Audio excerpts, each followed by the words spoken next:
Hello, my name is Erica Kleinman. I'm a PhD candidate in the GUI lab at UC Santa Cruz, and I'm here to present a time and phase for everything towards a self-regulated learning perspective on computational support for esports, which I worked on in collaboration with my co-authors, Reza, Yichen, Christian, and my advisor, Magy.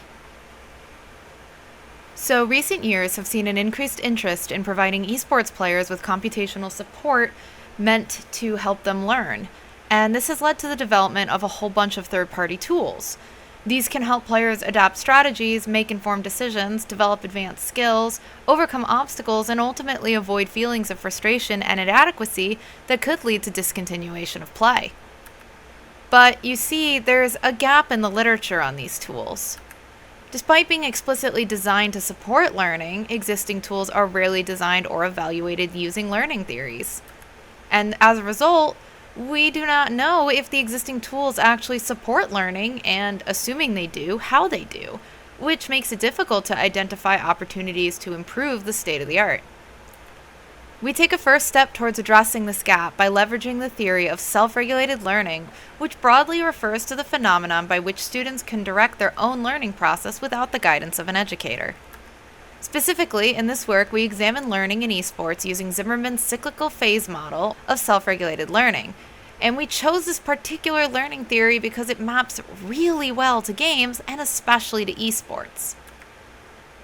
You see, the model splits SRL into three phases: Forethought, which is focused on planning and goal setting; Performance, which is focused on monitoring and execution; and Self-reflection, which is focused on evaluation and adaptation.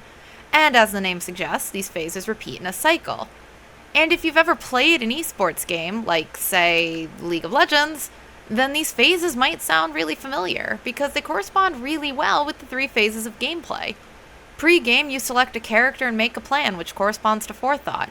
In-game, you execute your chosen plan and monitor your progress, which corresponds to Performance.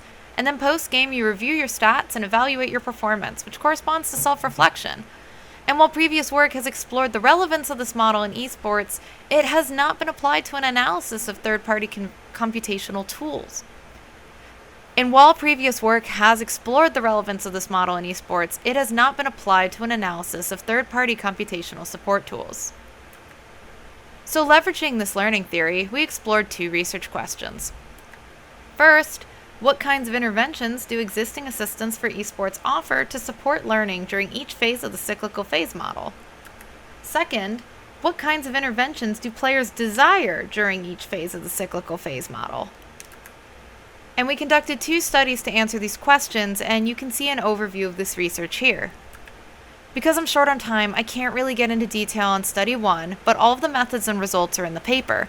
Briefly, Study 1 was a review of 7 existing tools meant to tell us what kinds of interventions are being offered during each phase of SRL, understanding that Forethought means pre-game, Performance means in-game, and Self-reflection means post-game. We identified these 9 intervention types and how often they were offered during each phase by the reviewed tools.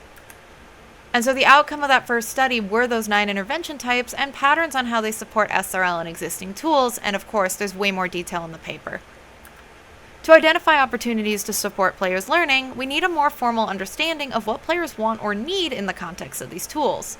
So we distributed an online survey to collect data regarding what interventions players were interested in each phase.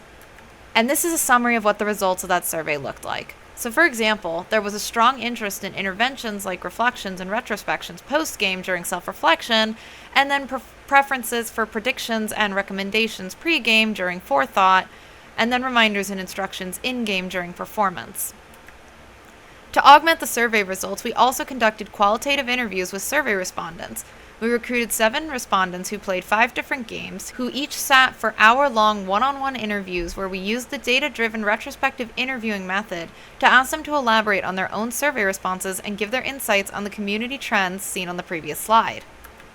And that revealed notable patterns in players' preferences for self-regulated learning support across the 3 phases, and in the paper we go into a lot of detail on what everyone said for each intervention during each phase, but for the sake of time I'm going to have to summarize here. In summary, we found that players do or want help with the following during the Forethought phase: determining opponents' strategies, how to respond to them, tracking information, and making informed decisions while not dwelling on past mistakes. And for example, participant 2 said to maybe be reminded that certain characters are still in the selection pool or whatnot, just so you don't pick something incorrectly, forgetting about that one other character that might counteract your whole strategy. We found that players do or want help with the following during the performance phase: determining an opponent's next move and how to respond, tracking information, how to execute high-level skills, non-disruptive aid, and beginner-focused aid. And for example, participant 3, when discussing how information tracking could be of assistance during the performance phase, discussed a notification system, stating, so like X player just hit their big whatever, alert alert, and that's helpful because it's hard to track 7 people's boards at once. So like, maybe right after you check their board, they suddenly make a 3-star scary unit, and you shouldn't be punished because you didn't check their board at the exact right moment. Finally, in summary, we found that players do or want help with the following during the self-reflection phase: identifying mistakes, building causal relationships, determining how to adapt, tracking performance over time, obtaining input, and avoiding toxicity. So for example, when discussing tracking performance over time and wanting assistance with that, participant 1 said, a tool that shows you how fast you expand, how fast you get your next space, just seeing how, theoretically, if you're getting better and you want to take that next space earlier, you'd want to see that time point go down, so being able to see that would be useful.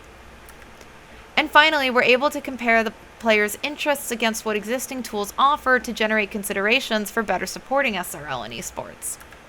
So while we, again, go into way more detail in this in the paper, we recognize detailed strategic predictions, goal-oriented support, and de-emphasized review as opportunities to improve SRL support during the Forethought phase.